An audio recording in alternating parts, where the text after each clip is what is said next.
Cara sederhananya atau cara cepatnya adalah melakukan sesi hipnoterapi. Oke, lalu bagaimana cara memutus siklus pertengkaran yang terus terjadi ya pada pasangan suami istri ya, yang akhirnya menyebabkan cekcok perselisihan yang tidak berhenti ya, yang berawal dari pola komunikasi yang tidak bagus ya.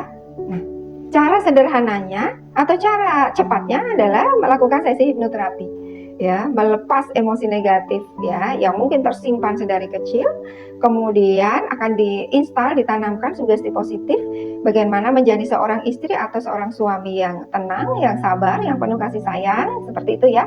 Dan bisa dilanjutkan dengan sesi coaching, couple coaching ya, untuk sama-sama merumuskan ya visi misi rumah tangga ini mau dibawa kemana gitu ya. Itu cara cepatnya ya, dibantu oleh profesional. Namun jika belum memungkinkan, tidak apa, lakukan saja secara mandiri terlebih dahulu ya. Ambil waktu, ambil ruang, jeda untuk bertanya pada diri sendiri, apa yang aku takutkan saat ini tentang pasanganku? Misal, apakah reaksiku ini berlebihan karena mengingatkanku pada kenangan di masa lalu? Coba renungkan, refleksikan kejadian saat ini ya, dan relatekan dengan apa yang terjadi di masa lalu. Tuh, ya, ini mencoba untuk masuk ke dalam diri dengan cara yang sederhana. Kemudian mulai ubah kalimat.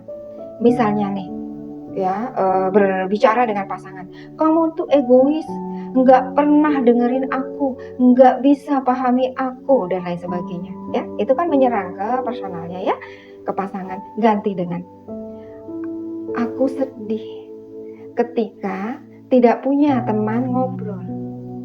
Aku sedih ketika aku menyelesaikan pekerjaan rumah sendirian. Bisa tidak aku dibantu?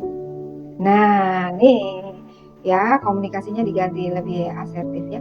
Fokus pada perasaan sendiri. Apa yang kita mau gitu, dan ini lebih clear ya, lebih mudah dipahami tanpa menebak-nebak.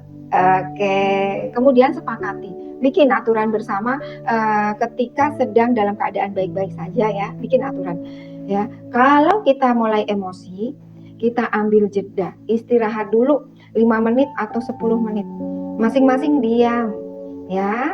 Nah, boleh juga fokus pada nafasnya masing-masing ya, breathing teknik. Nah, tarik nafas, hembuskan, pokoknya turunkan gelombang otaknya dari gamma ya, kondisi stres ini gamma, banyak pikiran gak terkendali, sulit ini dinasihati ya, turunkan ya, mau dengan pernafasan, mau dengan apapun itu, sekedar diam saja nggak apa-apa ya. Nanti baru dilanjutkan lagi menyelesaikan masalah itu. Dan boleh buat juga aturan, nggak boleh teriak atau pergi meninggalkan ruangan, meninggalkan tempat ya, nggak boleh teriak dan nggak boleh pergi. Karena ketika salah satu ya memilih menghindar, pergi, masalah itu tidak selesai ya. Dan yang terakhir, ingat ya, ini itu bukan perang ya, konflik ini bukan perang, yang musuhnya adalah pasanganmu gitu, bukan. Di sini musuhnya adalah masalahnya, bukan pasanganmu. Maka pisahkan antara masalahnya dan sosok pasanganmu ya.